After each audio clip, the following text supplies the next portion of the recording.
Hi, and welcome to Manned Up Conversations, where we connect with evolving men to discuss issues around masculinity and manhood, and also provide tools to help us be better for our society.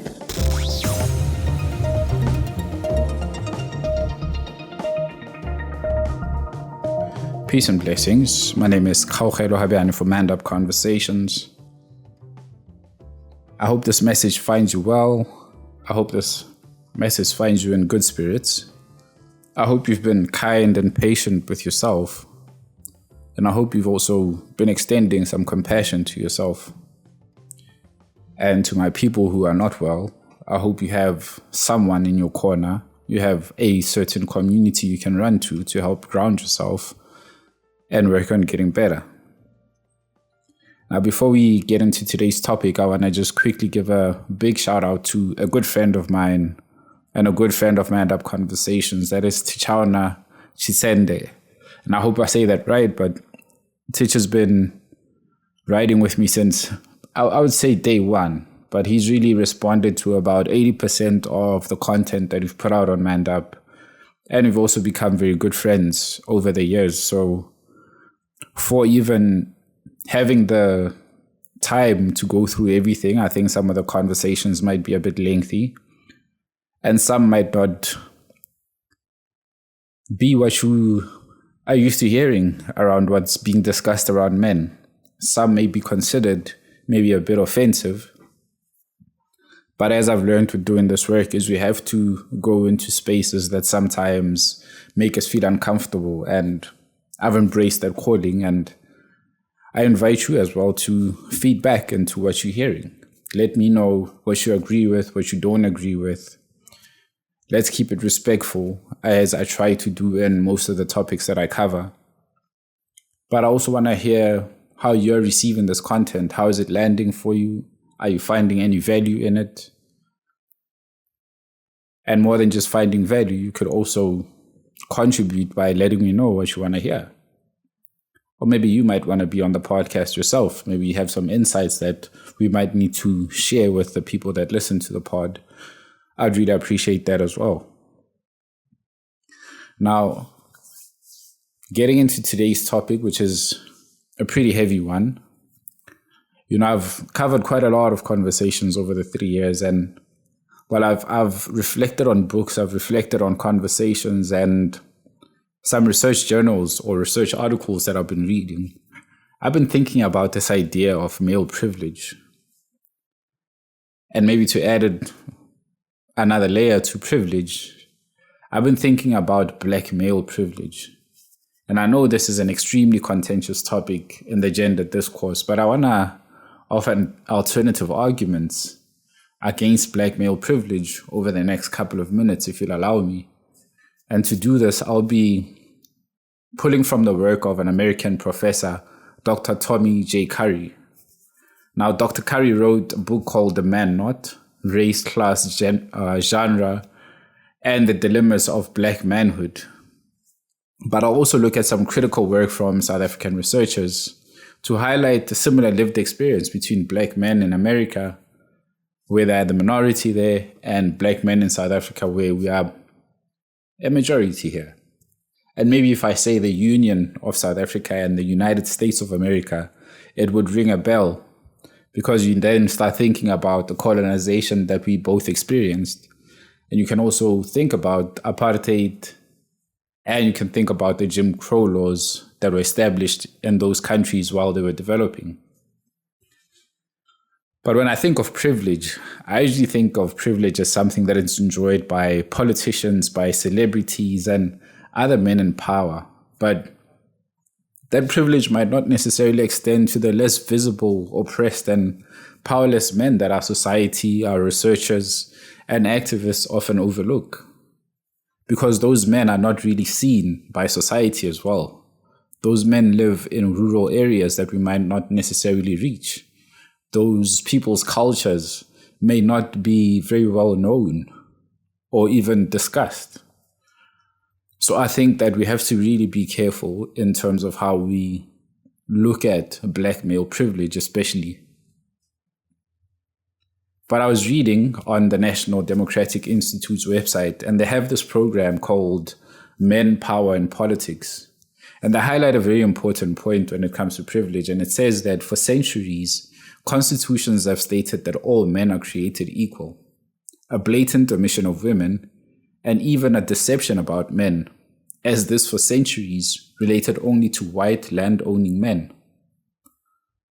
So we see that not only is this a fallacy, but there's also a fundamental problem in how we perceive the power distribution or the power and privilege distribution among men. And this is obviously among men in different races. And you'll hear people talk about other African societies that were also quite patriarchal. But there's an argument about societies that were matrilineal, and that discussion never really gets fully, unpacked in a way that shows both sides of that spectrum of those power dynamics. But despite this, many studies have stated that men have enjoyed power over women in many parts of the world, just like I said. And this includes South Africa. And men are said to have accrued the patriarchal dividend, which affords us more freedom. It gives us more opportunity. It gives us a better quality of life than our female counterparts. But as pointed out in Paying for Masculinity by, I think he's a psychologist and a professor. His name is Murray Nutila, and I hope I'm saying that right. But he says that this privilege also works against us, because he says that men and boys pay the price for this privilege because they die younger, they go to prison, they restrict their emotions and blunt their humanity. And we know that there are reasons for this. For example, Warren Farrell writes this very well in his book where he talks about male disposability. And when you think of male disposability, we think we can also link that with corporate ambitions, or ambitions for success, or ambitions to move out of certain areas like a township or the hood, as you call it, and I guess a global village would call it, or global community would call it a hood. But here we call it a township. But people would die younger because they feel they need to work so hard. They need to turn almost robotic or become almost robotic, right? And only focus on success and only focus on making money. And what that does, that it kills off their ability to connect with others, to relate with others, to find common ground with others. And we know that that could also lead to conflict, competition.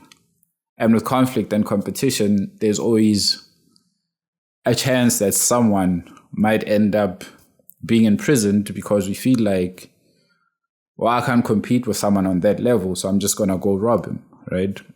I cannot see opportunity for myself, and the country has not provided much for me. I'm just going to go out there and rob so I can get level and get even and be like the rest of these men that have this power. There are men like that.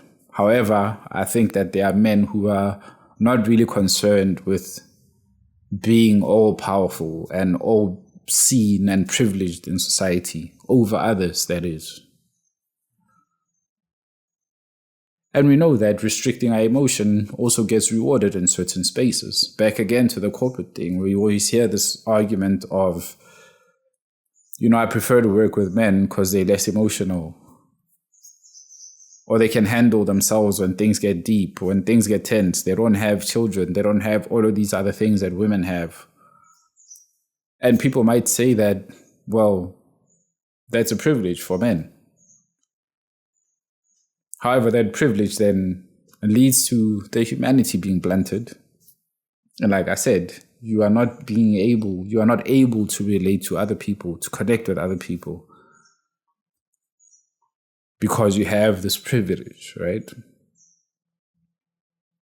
But then there's another definition that views privilege as a system of built-in and often overlooked systematic advantages that center on the experience and the concerns of Black males, while minimizing the power that Black males hold. And this is, of course, in relation to black women. And I like this argument because it highlights another thing here that I think is so well supported by what Sonke Gender Justice said, when it says that as long as men's privilege remains unchallenged, men can live under the illusion that they are supportive of women. Because women can feel like, well, I don't have privilege. Look at what these men have been able to achieve. And of course, when you don't have privilege, or when yours is removed, someone else's privilege becomes more visible to you. Because then you're able to challenge that. You're able to show them that, listen, I'm not able to do that, but you are. But I think it also leads to even more question, because when I then look at my privilege in relation to yours, I then maybe lose sight of what society was about then, during those times. And this is further supported by this idea that in Western African societies or civilizations back in the days, although those were considered fairly balanced societies, women were still under men's rule. But I question that idea because I want to know, well, do we have insight? Do we have records of conversations between the women and the men in those tribes, and in terms of discussing how they're going to manage these power dynamics? Do we have record of what the king would say to the queen, if there was at that time, or how husbands would speak to their women in terms of how they would organize themselves in a family structure? And there are documented, I guess there are articles out there that speak to this. But is the male experience really being looked at from all sides and not just looked at as someone who's powerful and patriarchal? And there's a paper that also speaks about the gender discourses in South Africa. And it says that these gender discourses should build on both black men and women's historical experiences and identities to avoid furthering the male and female divide. And I think that's where we get into this whole argument of who has more privilege, who has less, because we then don't look at both sides as people who've both been victimized. And even if we were privileged to go to work, that privilege didn't really come as privilege because I was still a slave. I was still getting beaten. Although I was able to work and go earn money in the mines, I wasn't treated well in those mines. I wasn't respected on those mines. I wasn't seen as a man in those occupations, even though I was doing the garden for someone and I was being called Sien. I guess in the case of people in the States, they were called little boy by little boys. A grown-ass man called a little boy, and he's earning money, he's got a family, he's got children, but he's still being called a little boy. But then we see him as privileged because he's able to earn money. So we can see that privilege doesn't really translate in the way that we think when we look from the outside.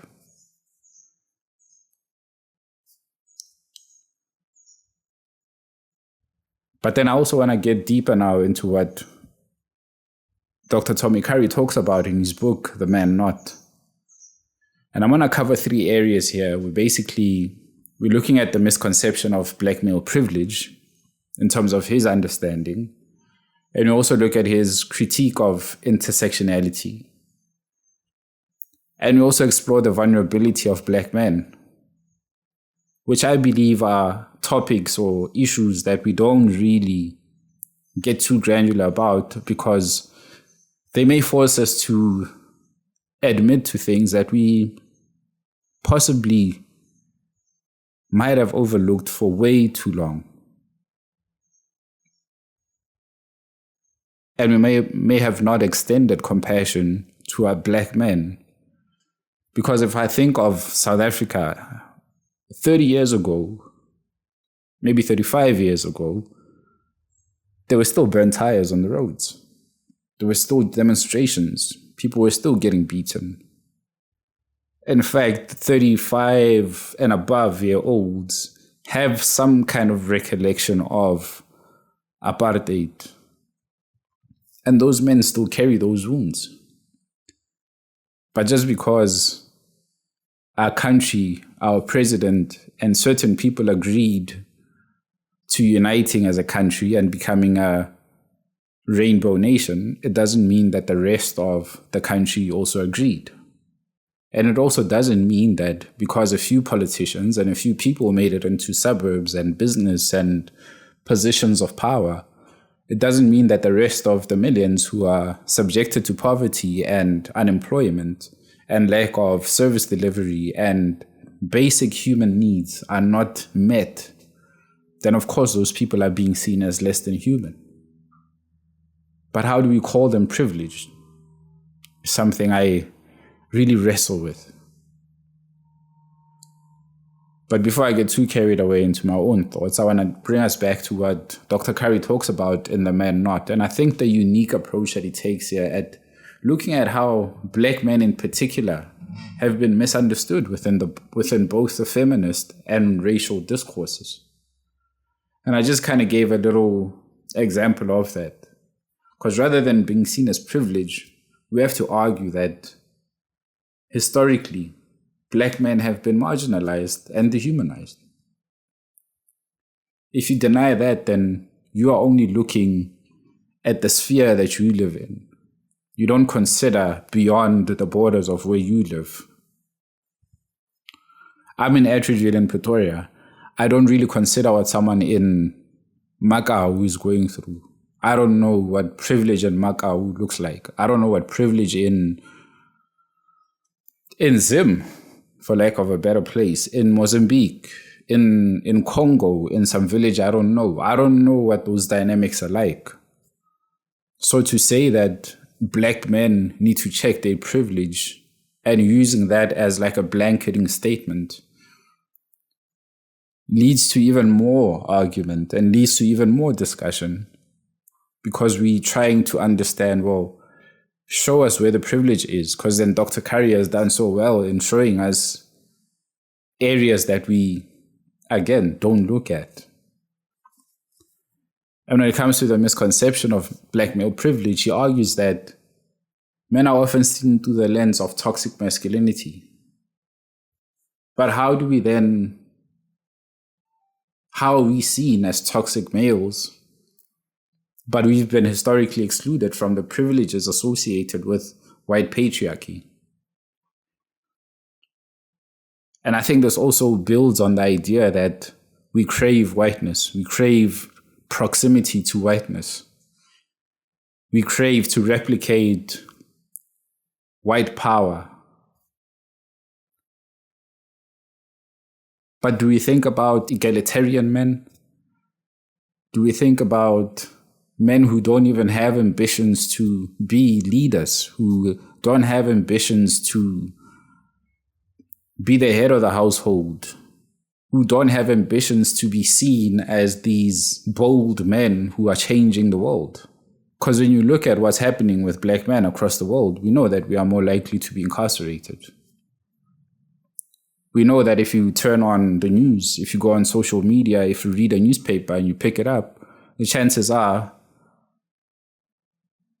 the face of violence is a Black man. We know that those that are in positions to work, positions to start a business, we know that they also experience some discrimination. We spoke about this with Ron Derby in one of the episodes around the Black male identity crisis. When we spoke about just the scrutiny you receive or the scrutiny you go under when you rise up the corporate ladder. Because you are this Black person, so you have to be an exceptional performer. Or Black people from the outside see you as a BEE candidate, right? He's there because they needed to get their BEE stuff in order. So on both sides, that privilege is not really there. Because, yeah, it's a privilege for you to be there, but then you're just a statistic. You're just a BEE number. So where's the privilege in that? And even then, imagine the person in that position. The person working as a head of whatever big corporation in South Africa. And they're fully qualified for it. They're fully deserving, based on merit, to do that job, to be in that position. But because of their blackness, because of their maleness, we also say that this is a form of patriarchy. We say that this is a form of BEE, right? But what about black women then? So now I go from fighting for my community, I go from being discriminated against, I go from being discriminated from going into certain places, and then when I do get into certain places, I'm also being told again that, hey, you are privileged, what about the others? And when it comes to intersectionality, I like this critique here because he challenges this notion that we are inherently privileged because of gender. Because again, it goes back to how we are stereotyped as these violent men, as these hypersexual and inherently dangerous men. But are we violent? Are we hypersexual? Are we inherently dangerous? I mean, you can think about that. You can, right now, you can actually go into that, sending me a message and let me know. Of all the men that you know, of the majority of men that you know, are they violent, hypersexual, and dangerous? And I think the media, movies, and the things that we watch and the stories that we cover add to this stereotype. Because like I said, when you hear of violence, in most cases, the face of that violence is a black man. But also when it comes to black men looking inherently dangerous, we can go back to the ideas of Swartgefar that we spoke about with Malosilanga, where we said in various communities, again, townships, the hood, this stop and search thing is basically harassment. And it's built on this idea that these black boys, these black men in these communities are dangerous. So we need to stop and search them for weapons, search them for drugs, search them for anything that they might be doing based on how they look, based on what they're wearing, based on a hoodie, based on how they're wearing their pants, based on how they're walking, based on how they're interacting. So we can see that this idea of privilege doesn't account for how black men are marginalized and physically endangered by systemic racism. And I think Dr. Curry makes a very strong point there. So when you think about the concept of the man not, it really refers to how black men have been cast as less than human. And this is both socially and politically as well. Because Cyril Ramaphosa as well, our beloved president, he took aim at men during COVID. Because we started seeing all of those stats about men abusing their women in the home, men not helping out in the home, and all of these things. And our beloved president said to men that you need to be accountable. You need to check yourselves, men. And I understand where that came from, but there was never anything said about what's going on with our men. What do these men need? Men, what are you going through? And that's because you only see men as privileged perpetrators. And it's interesting that this cuts across both South Africa and America. Like I said, very similar stories about these two countries around what black men experience. But we also know that black men don't just face racism, but there's also gendered racism, in a sense that they're excluded from both race and gender rights movements. There's a very interesting article that was shared here in South Africa about the exclusion of black men in South African gender discourses. And I'll share a little bit about that as well just after this. But again, a perspective that challenges the idea that Black men are beneficiaries of privilege in the way that the term is typically understood. So, in essence, and Dr. Curry believes that the focus should be on how Black men are oppressed, both as men and as members of racialized groups. So it complicates this idea of men inherently benefiting from male privilege, or as stated earlier, that all men are created equal. Now, when I go back to this piece that I was speaking about, where we spoke about the exclusion of Black men in South African gender discourses, and this was written by Dr. Beatrice Dube. So I love that the perspective then is coming from a woman. Dr. Beatrice Dube reminds us of the difficulty to speak and write about Black men as beings that experience development and poverty in the same space and time as their female counterparts. We have to think about that. And now, if we only isolate men and say that men are privileged, again, we don't look at the privileges that women received. Men were abused, but do we go deeper into looking at what that marginalization looked like, what that abuse looked like, and what did it give birth to? And I really love what Dr. Beatrice Dube speaks about in that paper, because she argues that the gender relations were disrupted by apartheid and colonialism, and that capitalism and other social aspects of the country's development contribute to the shaping of the present gender relations. So this is not men who decided that, no, we are going to be privileged and women shouldn't be privileged, but society has moved in a certain way. Capitalism, again, going back to the very top where we were speaking about how privilege gets used against us in corporate spaces, or works against us men in corporate spaces. And that goes for all men. But I think I would argue for Black men even more, because we are making up for the lost time that we never had, the opportunities that we never had.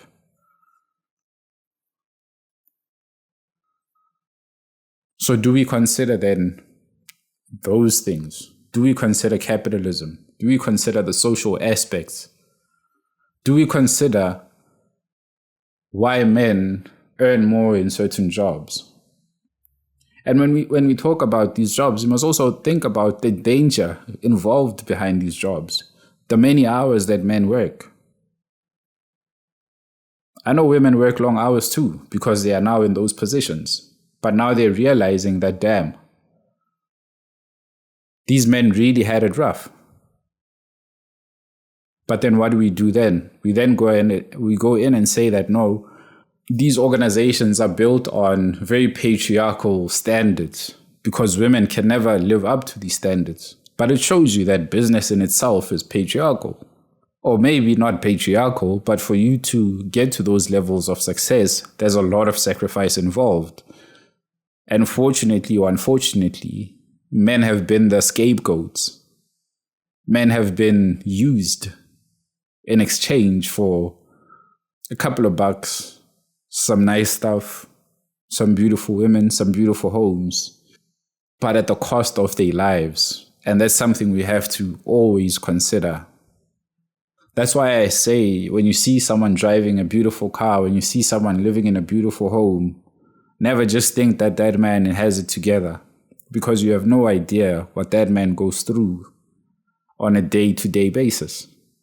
We don't know what someone who has to pay 100 people goes through at the end of every month. We don't know what it's like to have 100 people talk about, this man has not paid me. We don't know what it's like to be in that position of power where millions of people are looking at you to make a decision that will change their lives. That comes with a lot of stress. And if you call that privilege, then we really have to consider, well, what is privilege really? So just to close this off, I really like what Patricia Hill Collins argued when she said that oppression is so full of contradictions. whereby people only see their victimization rather than that of others as well. That it is important that each person self-scrutinizes and examines their own position. So do you think you have privilege? How do you experience that privilege? How do you use or abuse that privilege? And do you consider your privilege in relation to others? I think that's been a nice and lengthy one for you to think about, consider, discuss, maybe even journal about, who knows. But I encourage you to think about it. Don't just use this as just a conversation, as just a man rambling off about privilege, but really think about what privilege means to you in your world, in the spaces that you come into, with the people you interact with. And thank you for tuning in. Peace and blessings. And I'm out of here. So thank you for tuning in. And if you enjoy the show, please subscribe on Apple Podcasts or Spotify and share with your friends and family to help us reach our fellow brothers and be part of the evolution as men.